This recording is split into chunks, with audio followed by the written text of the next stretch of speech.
السلام عليكم ورحمة الله تعالى وبركاته ولا ليال maanta waxaanu ka hadlaynaa بإذن الله تعالى فضل الذكر ذكرك فضلك أوليهي قال الله تعالى إلهي وحوير فاذكروني أنيق يحسى أذكركم وأن الحسى ياي واشكروا لي أنيق يشكريا ولا تكفروني أنيق يقالوا بنا وحك له آياتك الإلهي كليها يا أيها الذين دولك آمنوا حق الرميو اذكروا حسى الله عليه ذكرا كثيرا حسد فربضا إلهي حسى والذاكرين الله كوى الله حسو كثيرا وحبضا والذاكرات كوى الله حسو الضمرك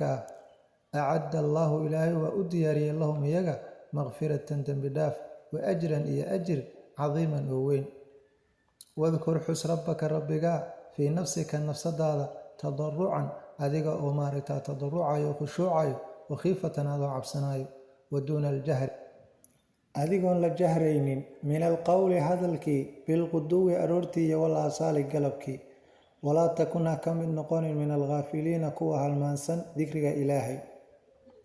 ولا ليال إلهي سبحانه وتعالى آياتهم وحنه وشيقيا ذكرك فضلك أوليه إن إلهي سبحانه وتعالى لحسو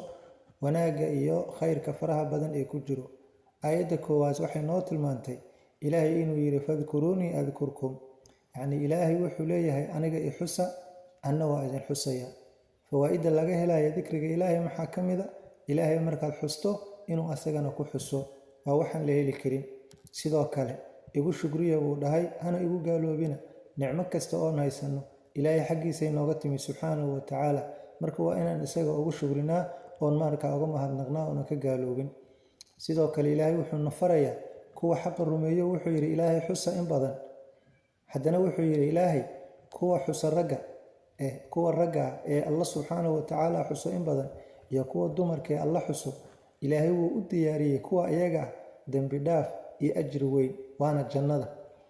ilaahay wuxuu kaloo aayad kale ku leeyahay rabbigaa xus adiga oo keligaa yacni nafsadaada khaas adiga u ah xus ilaahay subxaanahu wa tacaala adoo khushuucayo oo weliba cabsanaayo hadalkana aan la jahraynin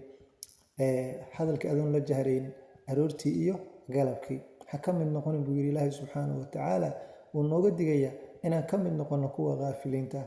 aayadahaasoo dhan walaalayaal isku soo duuduub maxaanu ka qaadanaynaa had iyo jeer inuu noqdo lisaanuka radban min dikri illaah bidikri illaah dikriga ilaahay inuu lisaankaaga ama carabkaaga inuu ka qoynaado had iyo jeer carabkaaga inuu dikriga ilaahay walaalayaal maaragtay uu ka qoyanaado ayaana lagu farayaa waaye wassalaamu calaykum waraxmatullaahi tacaala wabarakaatu